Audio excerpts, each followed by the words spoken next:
tua o te maua.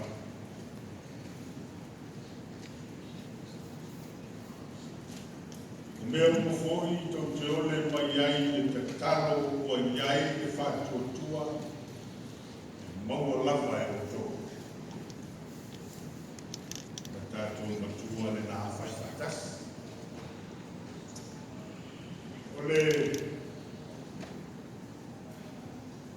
le te talo lea e tā ua i Yesu. E leo se te talo tau na whai. Le se te tano tau i na tau atu. A le nāo na nino le i tātou whai tau. Whai mai Yesu Kiriso, o le tatalo ia iai le whātotua. O na maua lava le.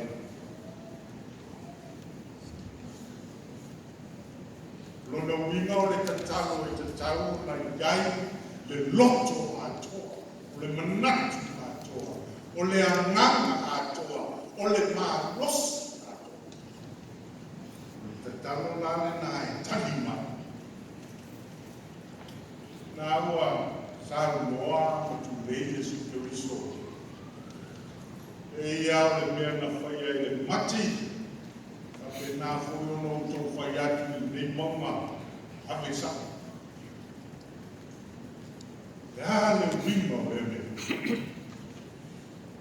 Lona winga o le feta laina Yesu Kiriso, e le ai se tamai mea whapea, e le ai se mea la poa whapea, o mea o malava, pe i titi pe tele, e tangi a Yesu Kiriso, e tangi no o tua i loma na onga,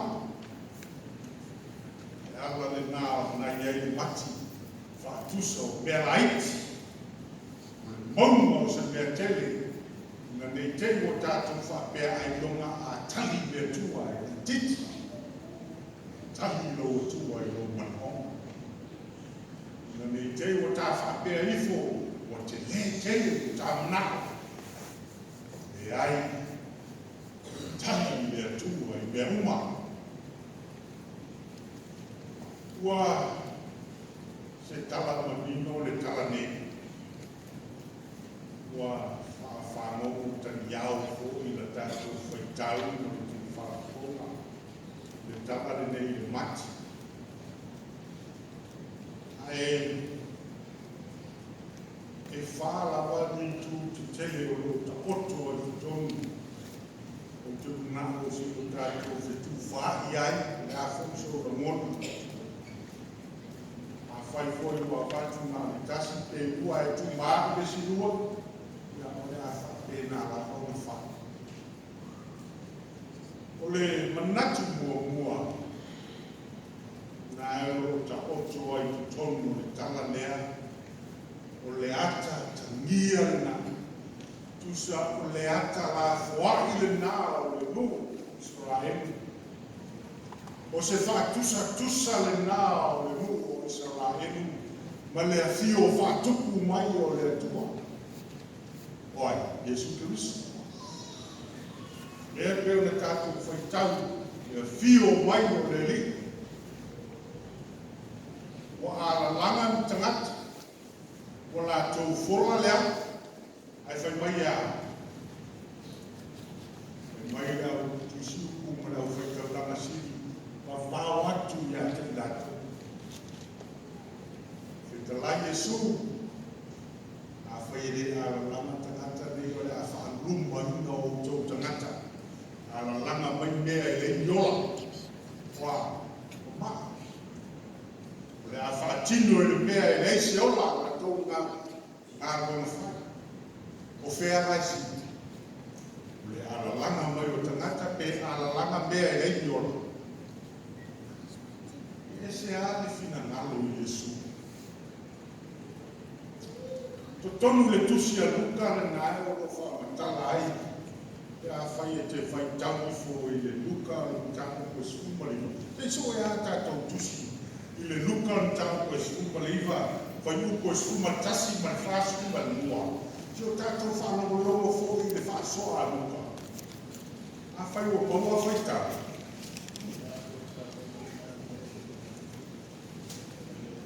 ia whafo mai o la whaitau o tua. Pātasi ma le whālua.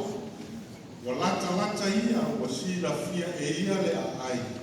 O na tangi ai lea o ia. O whapeani. Ana e loa o oe lawa i le ne lo lamaso. O mea e te manu ai. Au le nei o ligo i ai te oe. Se whauta. Autai. Le mea na le tuku le mati. E le i loa e le mati le teimu. O le i tuwaso e a whea ai. O ia e te riso. Ea meo mai iai tonu i Jerusalem. Le fio whaatupu atu o Jesu foi mai ko tu. O tangata i atu ia e ai. O na tuturu le haisea. O tuturu e a le wha. O le alofa. Le alofa. Mai o le a le toi ti e le isi maa i lunga o le isi maa. Le a te lepe. Le petia e. Au tō mana. O atu Jesu lea ai na ia whaia lea o le mano atu aiti. Ma sasa tangata.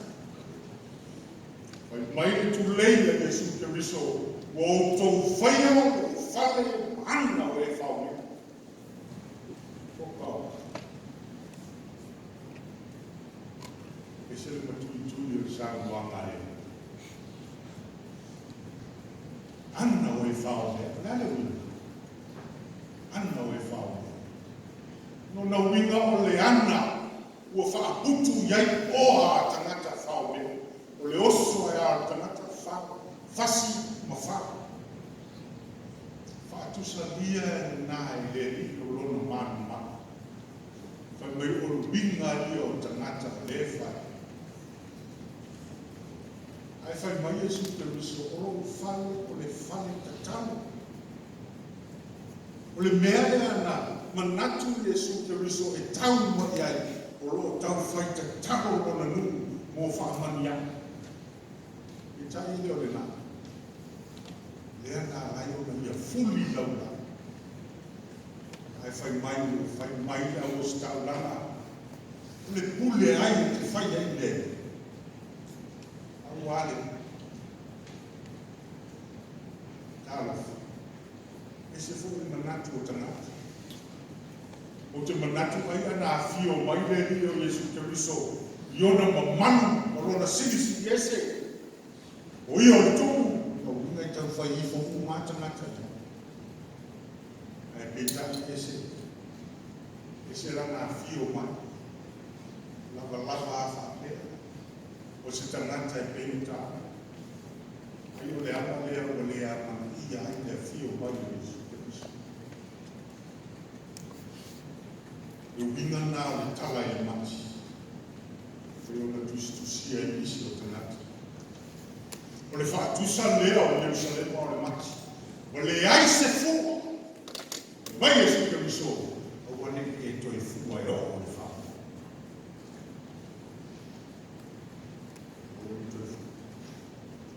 Loko ai nai.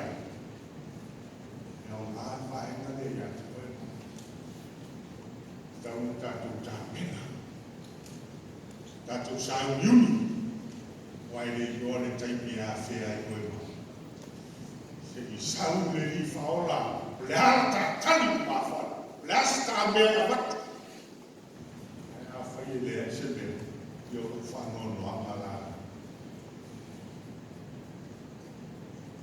Natu e ua. O le mati maona lana. E le ise mea tātou te turi mātaki ai le lākau. O lo ora mālosi maola lau susi. O le mea pohua le tātou tātou ai. Ona lana. Lea mo sila atu Jesu Keriso e mati. E mai kona lau. Ai peka. E leo le nāne a o le. Ele ia whea i Jesu Keriso le mati te mana o mia ni ona lau. Le ai. O lea whea i Jesu Keriso le mati i se fua, se tali. lona fia tama. A leo wa tangia mai. Ele se fu. Una ala. No vinga se le piane pa fo fa ye mati. Ole mati ole pa fo fa. Ia tele ona lau. Ia iloa mai te hata o lai lau si maula lau lau le. Ai peita. Mo ese le whaamua mua le mati. I lau. Ai ngalo ai te tauna iei ni fua. E a fea i Yesu te pisoro no ni lau. No minga. O le ngā tala i te tau. O na wau toe wā ai na tātou whaamua mua. O le mea ea o tomu ma sako o tātou whaamua. Ta pena ina o tātou whanau. Ta pena ina o tātou aina. Ai mwese le tātou ki viki atu ki le tu. Mao e whai mai. A whia e Yesu te wisu e mati. Ai ke o mana o mia e Yesu te wisu e kona la. O e fua. E ale fua i te watu. E ale fua o te watu. Se tahi i fia tāu mafo o roa.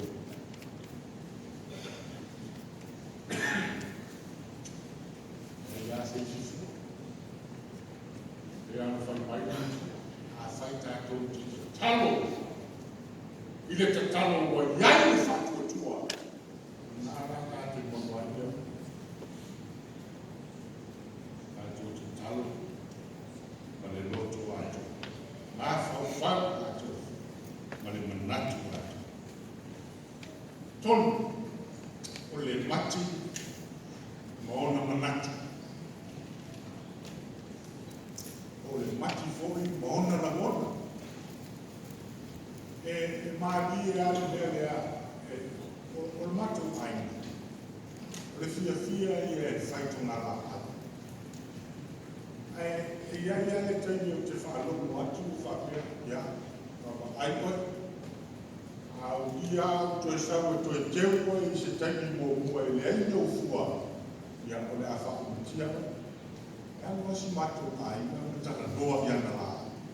A minha família, e ele está de tudo, então é muito bom. O melhor o atari, fia tele vai tu não vou salvo lá, não está bom. Eu vou lá, não foi tá. Ele se foi um wingo meu, e ele está de outra maneira tu não tu vai.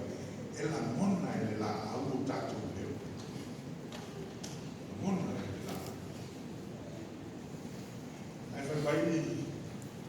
esse foi manatu o mati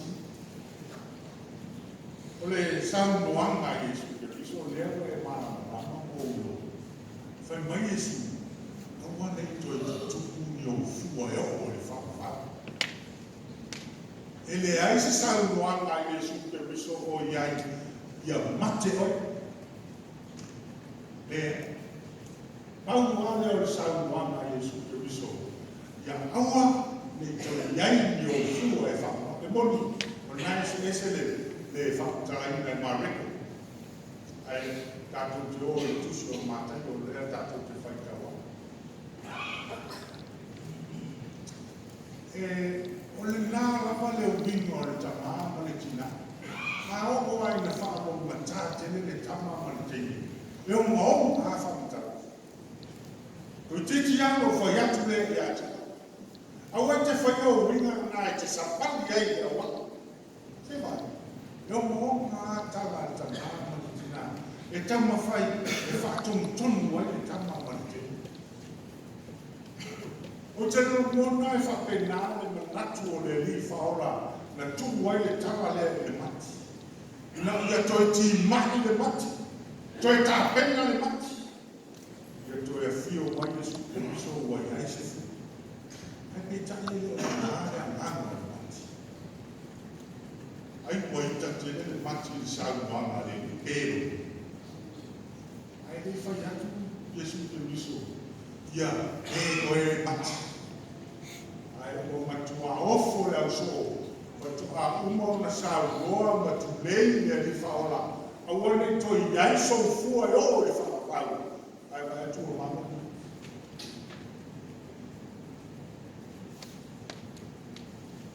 nā le tuku nei wai tāku.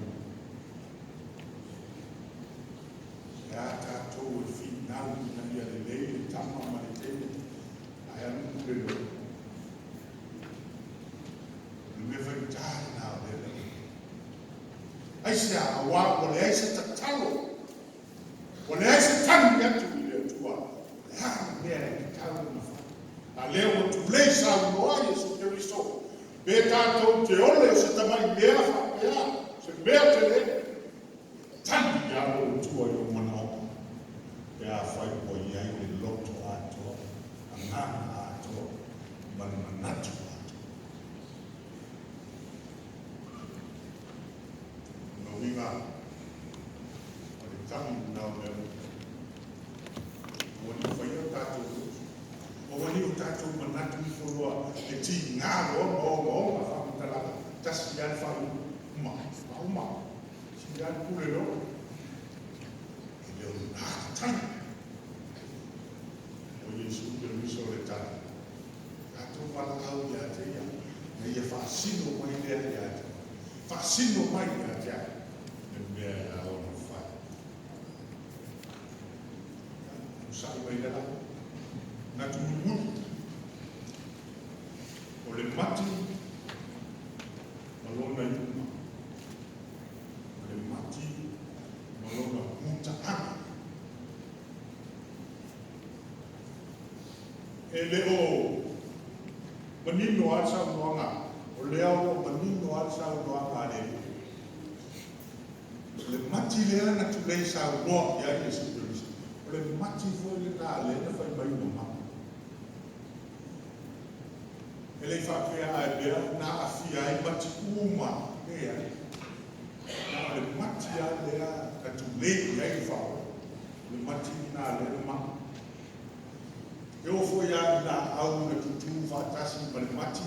E leo tāua ai bea nā whaina ina ua lea ai se fua o le mati. Lea. Nā le mati a. O le whapena, le whamatalanga o le tusi o le whenanga tuai a espielo, nā tātou whaitauina, le le fia o le atua.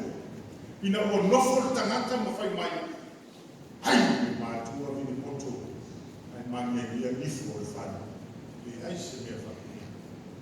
Le alam nāna tu lei mai e sa luanga a le atua ia espielo, whai atu le nu, aua. Aua ne manatu whare. Aua ne tai se ina le whanau o le atu. Aia, o le tangata ma longa yuma. E le whapea, e apea o le tusi tatu whaitau, o le tangata a meo tomu i luma o le atua. Waro whangia, e whai mai ia le atua. E ona o ia, ai petai, o whanau e ia le tangata sao wā. Le tangata e lea lofo ai tangata matima. Le tangata o ia ta ofi mea e whata watu. Mai mai ia. E le apae le lei o le tama e whaola i nai ata. Luna winga e tūwa o e maa i le wala au o le tu. E le mawhai o le wha ola ina i tā kua pe a whai o tā masau. Ai whaola ina tā kua o le anu i tōmu ta maa manitina. Lea. Le mo fai foi ona whaola ina i tā kua ona o le tātani o le tāwhi. O le tangata lona i kuma. Le mo fai. Tātou te tūtū lai taito tasi i luma o le atua. Taini wha masino i nai o tātou tana. Ai maa nei la i o le whisini mai a le atua e atu le fu. Tani ai lona fina ngaro. Fia tau ngaro. Ai ngai, o se aurena, mo oe maa. Tātou tāpena, tātou wola sa hauniuni, iai le taimi e a whea ai oe maa. Ai maa neia, e a whea oe maa, e tā whapea, loko tuai, lea, le mea lea e te whina ngaru lea o te whatu mea te. e tali lo fia tau. Opa. Na e tanga idea ma o wa ai o ta maniana e lili e tofa ai fo. E le atua mo o e ma. Pai matua. Talo uma. Le uma tau te ole mai ai te talo. Wa iai le fatua tua.